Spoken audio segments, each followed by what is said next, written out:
Namaste. Welcome you all to the discussion about emotional intelligence. An interesting, fascinating, as well as useful topic for discussion. In today's presentation, we shall try to understand what emotional intelligence is, what are its components, and what are the strategies to develop emotional intelligence. Let us, let us first try to understand intelligence and emotional intelligence and its differences. The term intelligence is not new word for us. We are quite familiar with the terminology. Uh, like we want it, we value it, even we worship it. It's an ability which helps us to comprehend better and helps us to learn faster. But this particular terminology is usually associated with academic excellence. If I ask you who is the most intelligent person in your class, probably you point towards somebody who is a rank student, who is a topper, right? However, psychologists have different opinions regarding this. Intelligence is not something which is required for academic success alone. There are varieties of intelligence. There are varieties of theories of intelligence, and accordingly, there are various types of intelligence also.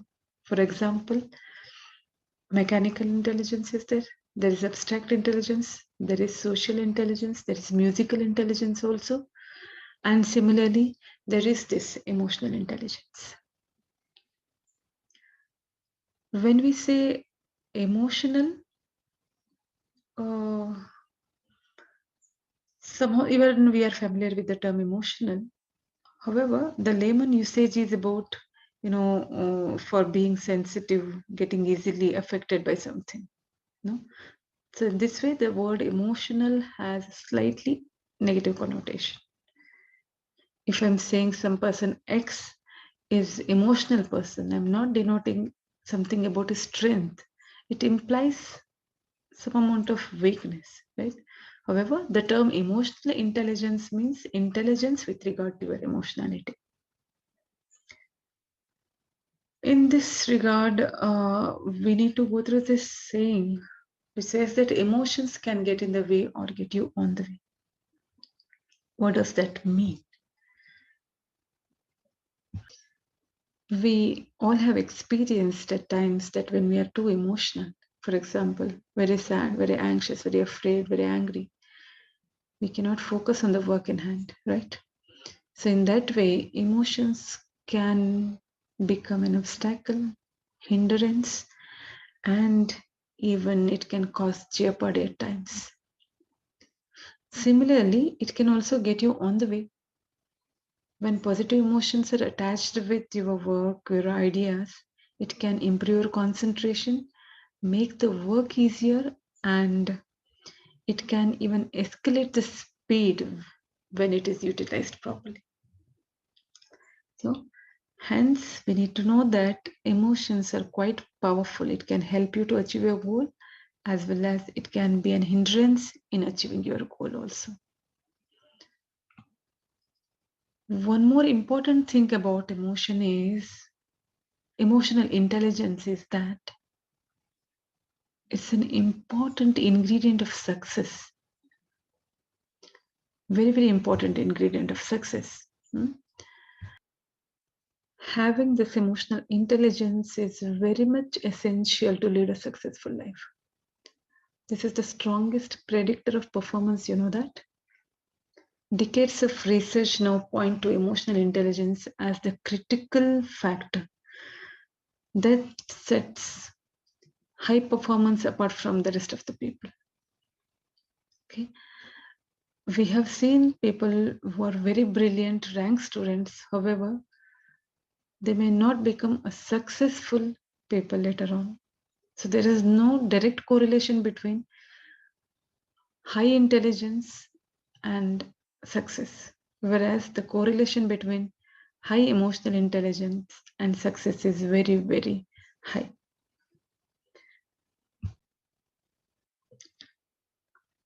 Let us see some of the other benefits of having high emotional intelligence. First of all, it helps you to achieve excellence in your academics also. Unlike the usual belief that IQ is required for academic success, EQ is also equally important for academic success. It would be surprising for many how EQ is important. Say, for example, there's a person who is highly intelligent, however, he is not interested to study at all, or else he gets so overwhelmed with the emotions that he is not able to focus on the studies. So, in both the conditions, he may not be able to achieve excellence in the academics. So, emotional intelligence becomes important even for academic success. Then, in workplace, it has been proved that those who have high emotional intelligence are going to be very, very successful, even in their work performance, as well as with their uh, colleagues. They develop very, very good interpersonal relationship with everybody. So they become very successful in their job and quite famous also in their places. As I said, interpersonal relationship uh, is very easy for those who have high emotional intelligence. Their they will be very impactful as a leader also. Apart from this, see, it has a very beneficial things on mental health and physical health. How? See, when a person is able to manage his emotions well, naturally he's able to manage his negative emotions also well. He can use his negative emotions itself for success also. In this way, stress reduces, and when the stress reduces, naturally, physical health also can be protected. Apart from that, say when you have uh, success in various spheres of life, when you have good interpersonal relationship, when you are able to create some healthy atmosphere everywhere, when you are able to bring positive emotions in others' mind, all these things make your life more a fulfilling one. So, in that way, if we are discussing about emotional intelligence, we are discussing about something which is definitely required for you to become very successful in life. So, then let us see what actually this emotional intelligence. It is an ability to monitor your own emotions as well as the emotions of others, and to distinguish between and label different emotions correctly, and to use emotional information to guide your thinking and behavior and influence that of others. Quite a big sentence. I'll make it simple. See, emotional intelligence refers to the ability to recognize your emotions properly, understand and interpret your emotions properly, process this information, and regulate this information, uh, and use this information for the benefit of yourself and others. So, overall, it's about the understanding of your own emotions and also of others' emotion. It entirely gives the clarity of situations here.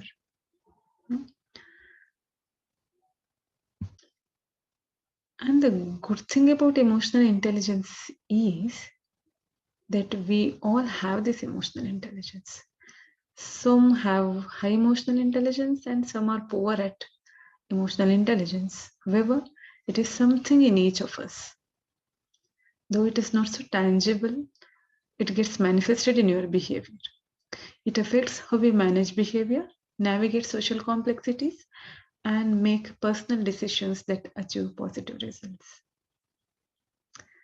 And then how it develops, why somebody is having high emotional intelligence and why is someone having very low social, emotional intelligence. The causes are one, genetics, and then the upbringing, and even the environment. All these play a role in the development of emotional intelligence. Okay. Now, something about the history, the usage of the term emotional intelligence and the concept of this emotional intelligence. The term appeared somewhere in 1960s in research journals.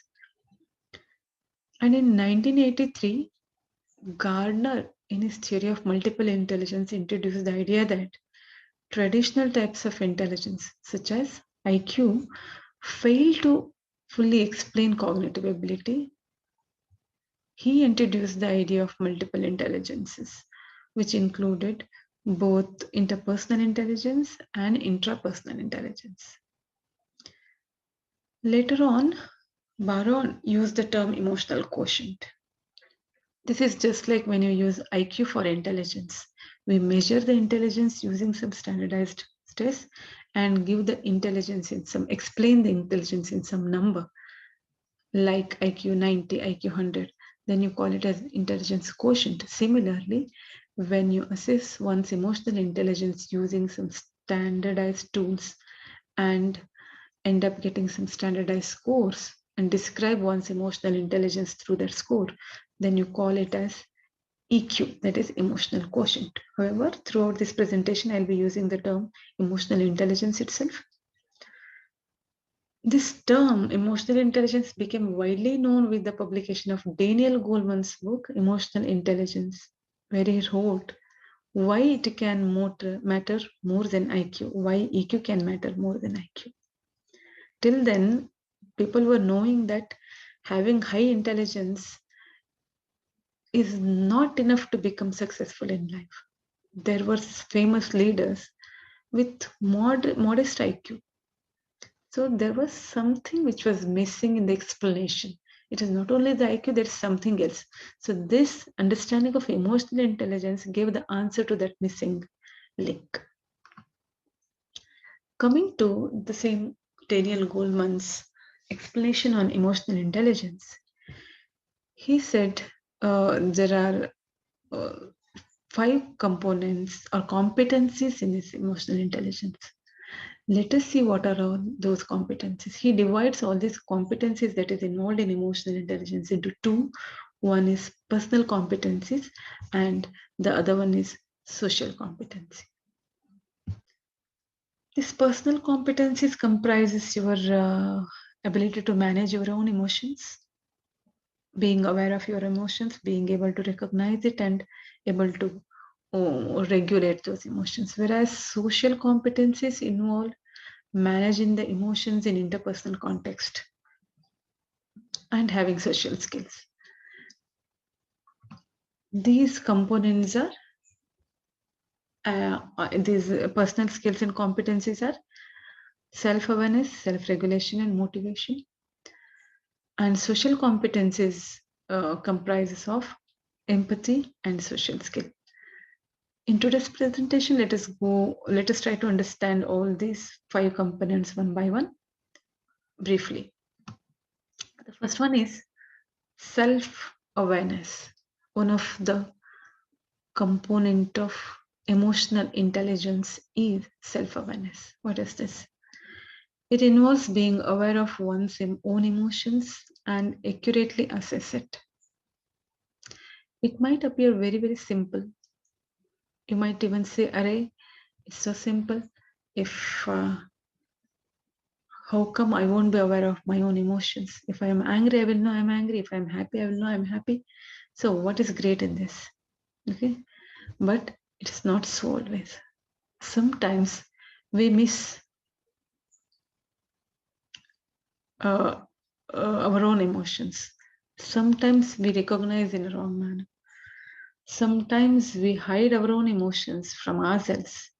Like, for example, I might say, I'm angry. I was angry when I was actually sad, disappointed, insulted. Or I might sometimes won't be willing to accept my own emotions when they are very negative, and I'm not yet ready to say that I experience all these negative emotions also. Okay, in that way, we fail to identify our own emotions at times. So the fundamental ability is this ability to recognize an emotion as it happens, ability to perceive your own emotions accurately, ability to recognize your emotion properly. It requires tuning into your true feelings and having a moment-to-moment connection with your changing emotional experiences also.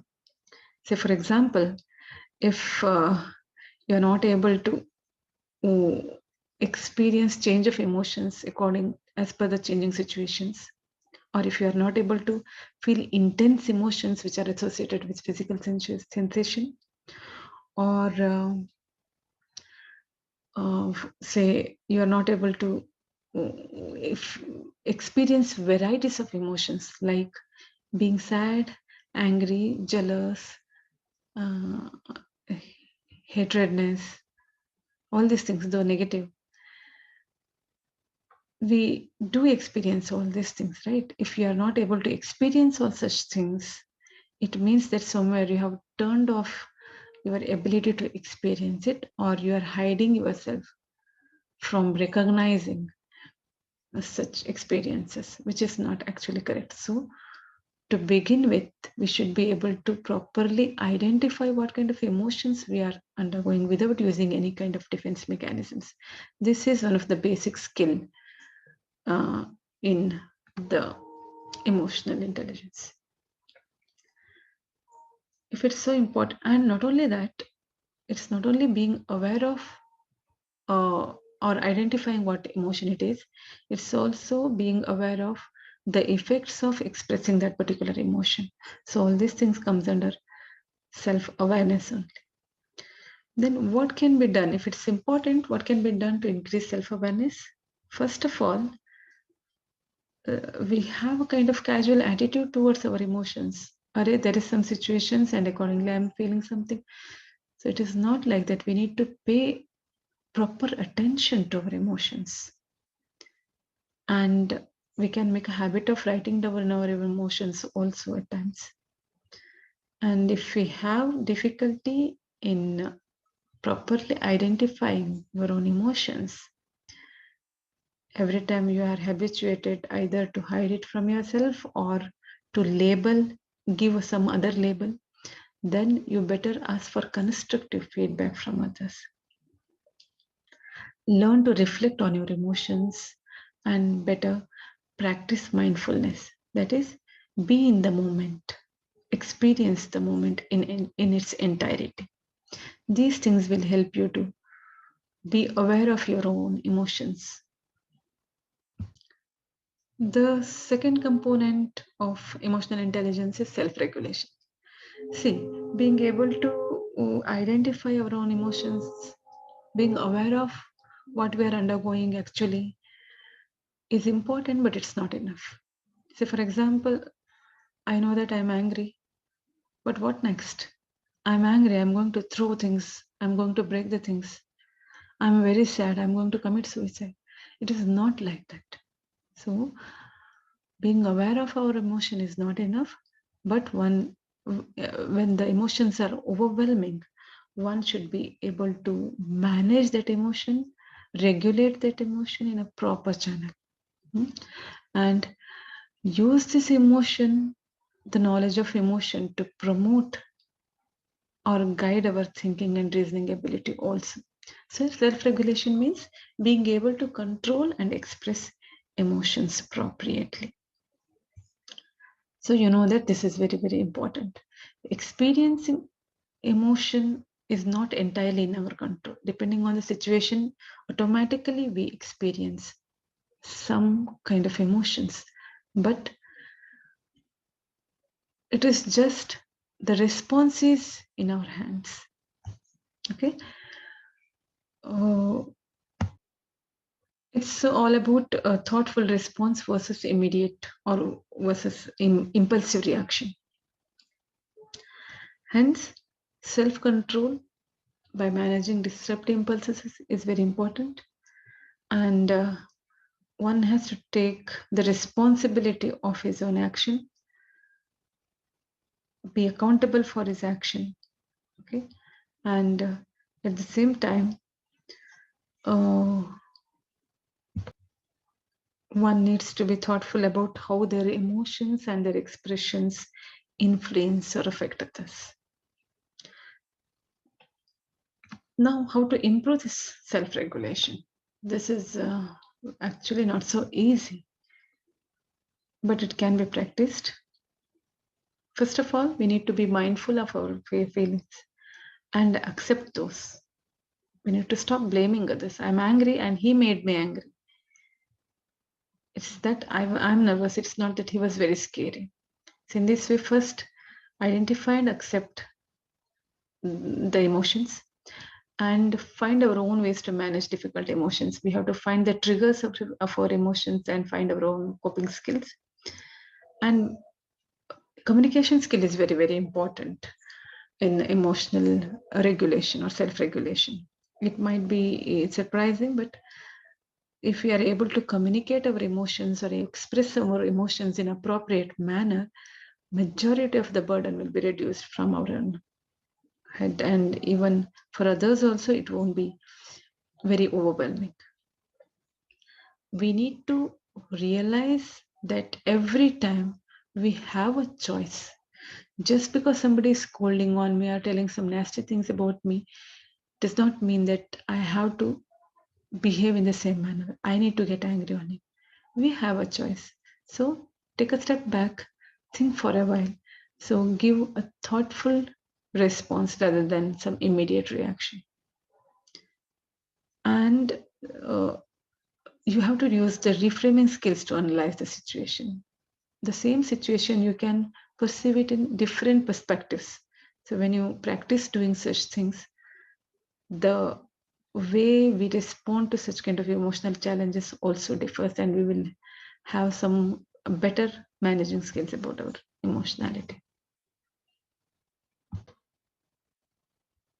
Okay, apart from those two, that is being aware of our own emotions and being able to regulate our emotions in a proper way, which are two important components, there is one more, which is called as motivation, the process that initiates, guides, and maintains goal-directed behaviors.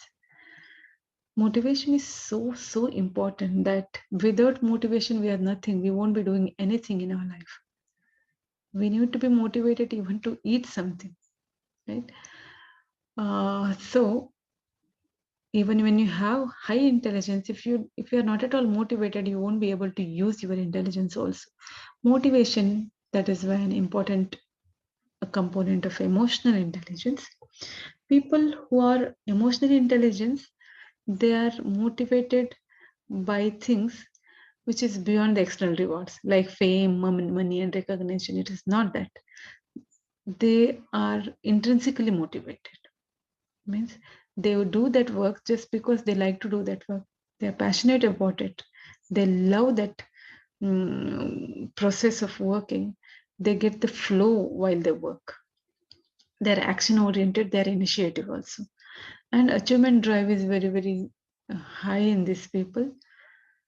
That is why they are committed to the work, and there is some kind of optimism towards the end goal of their work. So in this way, you might have realized that motivation is so important in initiating any kind of activities in our life and continuing with the work, perseverance, and finally reaching a goal. Then how to develop this motivation? First of all, we need to learn to show interest and curiosity about everything that happens around us. Why, what, how, all these questions we need to keep asking. And avoid working only for external rewards and appreciation. Start working for internal rewards. We need to enjoy what you do. And when it is with some complex tasks, we need to set small measurable goals and achieve it. These small achievements will improve our motivation to work. So identify, appreciate, and celebrate the achievements. This will help you to, it's reinforcing in a way and helps to build motivation. Coming to another important competency that is called as empathy. This is in the interpersonal context. Those three, self-awareness, self-regulation, and motivation, is discussed as a personal competency, whereas empathy and social skills are social competency. It is the awareness of needs and feelings of others and being able to see things from the point of view of others. This is how, see, this entire emotional intelligence differs from the intelligence, where we talk about memory, reasoning, learning, all these things. Empathy is in the context of interpersonal relationships. Very, very valuable concept. This is how you develop relationships, strengthen the bondings between each other, and you are a helpful person, concerned, caring person if you have an empathy, have this empathy. So it helps you to understand others. A kind of service orientation also it gives.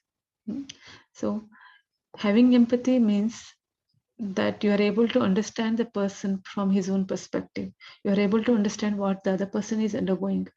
So having low empathy means something like, your own friend is depressed and you are not able to identify it. So sad it is. So being empathic is an important ingredient of success. That is why you are somebody who is required for others, who is helpful for others. And it's an ability within itself. How to develop empathy is, again, not so easy, but try to imagine yourself in someone else's place. Learn to listen. Be non-judgmental. Start this love and ask and understand, help and show concern about others. All these behaviors gradually improve your empathy. Right? Moving on to another one, that is social skill, which refers to being able to interact well with others and build meaningful relationships. There are varieties of social skills. So all these are important in developing interpersonal relationships.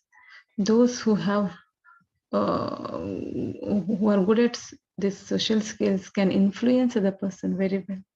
They can communicate very well. They can manage the conflicts well. They are going to be a very successful leader. They build the bonds between people, work collaboratively and with cooperation. They have this team building capacity and they can develop a very meaningful and long lasting relationship. See, what else is required then for us? These are all people skill, which helps to connect with many and establish good rapport with many. People with high social skills have effective persuasion skills. They can send clear messages across and they can inspire other people. They can initiate and manage any kind of changes. And definitely they can resolve the disagreements, interpersonal disagreement very well. Interpersonal conflicts also they'll be able to handle very well. And they develop bonds and nurturing relationships also. And they can work in a team towards shared goals. These are all very valuable assets that anybody can have. Then how to increase? Social skills needs to be practiced, especially the verbal and non-verbal communication skills one need to practice. One needs to learn to start conversation by themselves, initiate conversation. Learn to appreciate others whenever such things arise. Practice good body language and eye contact. And again, active listening is important one. So in this way, we have seen the 5 important competencies that is involved in emotional intelligence. So the same, competencies I'm describing the people with high emotional intelligence in a simple sentence now. If we go through, we'll understand whether we have it or not. See, first of all, people with high emotional intelligence are self-aware. They embrace their strengths and understand their weaknesses. They are empathetic. They can easily relate to others and understand what they are going through. They're curious and open-minded, interested in people, and they love to explore the possibilities. They're gracious, grateful, and happy. They're easygoing and go with the flow usually. And they forgive others easily and don't dwell or hold on to grudges. Okay. Again, let us see what are the characteristics of people with low emotional intelligence. It makes us easier to understand how these people are different from those people. First of all, they are unable to control or cope with their emotions. They can't express their emotions appropriately. They are poor at understanding the feelings of others, even those who are close to them. They cannot manage or maintain good relationships, whether work or personal. They have trouble being sympathetic with others. They usually blame and criticize others, find fault in others always, have adjustment difficulties usually. And these are the people who work for external rewards and appreciation. So now we have understood the difference between people with high intelligence and low intelligence. Now, what if I want to improve my emotional intelligence? Is it possible? Because we have already told that emotional intelligence results from your genetic background, your upbringing, your childhood experiences, and environmental influences. If the question is, can we develop happily? The answer is yes. There's a concept called as neuroplasticity. This plasticity is a term neurologists use to describe the brain's ability to change. As you train your brain by repeatedly practicing new emotionally intelligent behaviors, your brain builds the pathways needed to make them into habits. So practice is required. Now that you know the competencies that is involved in emotional intelligence, the same things can be practiced, cultivated. So to do that, first of all, we need to give attention to our emotions, increase self-awareness, learn to identify, describe, and accept our emotions, find our own strengths and weaknesses first, find triggers and develop coping mechanisms, manage what you think about. If you constantly think about something negative, definitely negative is going to happen. So we need to be very much aware what kind of emotional component is there in our mind always. Take responsibility of your emotions and emotional expressions. Think before responding anything emotionally. Empathize, learn perspective taking, learn to appreciate others, and realize the strength of emotions first of all and use it judicially. Okay, all these things can definitely help us to improve our emotional intelligence. So emotional intelligence, now we have understood that it is not actually being smart and manipulative, or it's just about controlling all our emotions. It is not like that. It's not about suppressing emotion also.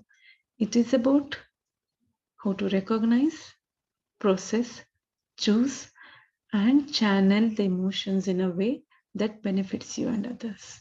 There is a saying, when awareness is brought to an emotion, power is brought to your life. So I wish you all a powerful life.